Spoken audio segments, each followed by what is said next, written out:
Good morning everyone. Hope you all are well and safe.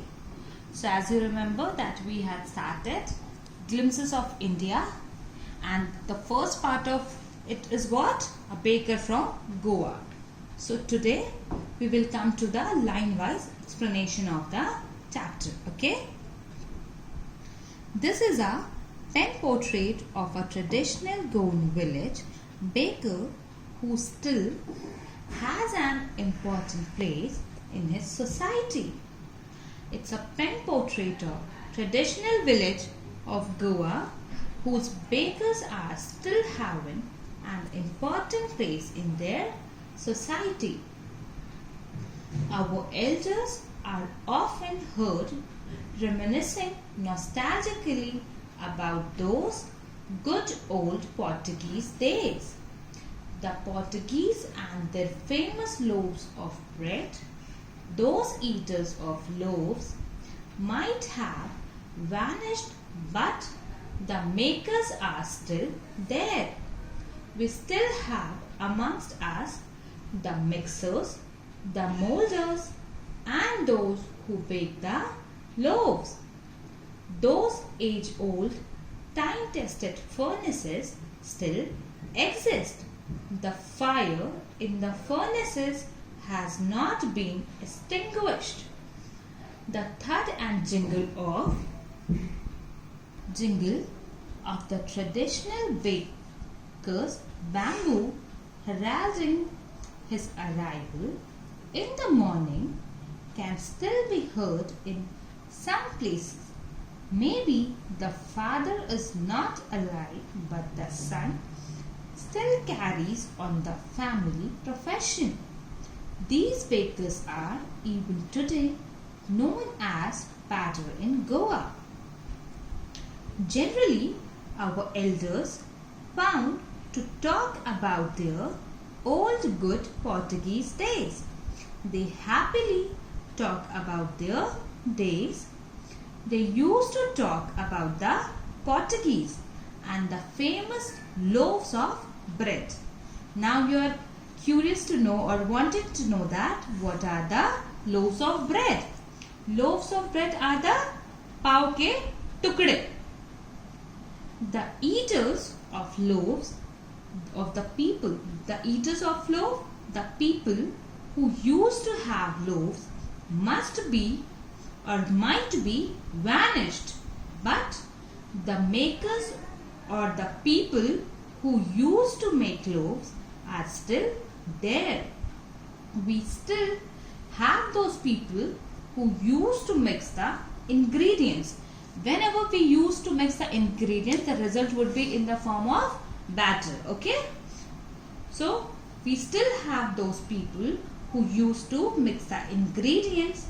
We still have those people who used to put the batter into molders. What are the molders? Molders are सांचे. सांचे से हमें क्या मिलता है? Shape मिलता है. And we still have those people who used to bake that loaves. The furnaces of those old days still exist. The fire in the furnaces has not been extinguished or has not been vanished yet. In Hindi, you could say that furnace को हम हिंदी में बोलते हैं भट्ठी. So here you could say that भट्ठी की आग अभी तक बुझी नहीं थी. The thud and jingle. The thud and jingle were the sounds of the bamboos. These sounds are the sign, or these sounds are the indication of those traditional bakers. These sounds must be listened in some places. Might be their father is not alive, but their son had continued their family profession. Even today also, these bakers are known as or termed as patter in Goa. During our childhood in Goa, the baker used to be our friend, companion, and a guide. He used to come at least twice a day. Once, when he set out in the morning on his selling round, and then again when he returned after emptying his huge basket. The jingling thud of his bamboo woke us up from sleep, and we ran to meet and greet him. Why was it so? Was it for the love of the loaf? Not at all. The loaves were bought by some Pasquin or Bastine, the maidservant of the house. What we longed for were those for bread bangles, which we chose carefully. Sometimes it was sweet bread of special make. In Goa, during our childhood, the baker was our friend. Who was our friend? The baker was our friend, our companion, and our guide also. That baker used to come at least twice in a day. One when he came out, or when he took out in morning for selling round, and then the next time again he came, or when he returned after selling his bread or after emptying his huge basket. Here basket means डलिया. वो अपने breads को किस में लेके आते थे? डलिये में लेकर के आते थे. The sound of his bamboo, the jingling thud, was the sound of their bamboo, and this sound makes us awake from the sleep. And after getting up, what we do? We ran fast towards him and greet him. Why was it so? Why we used to do so? Is it for the love of that loaf which we have? Is that the accurate reason or the absolute reason for doing so? No, not at all.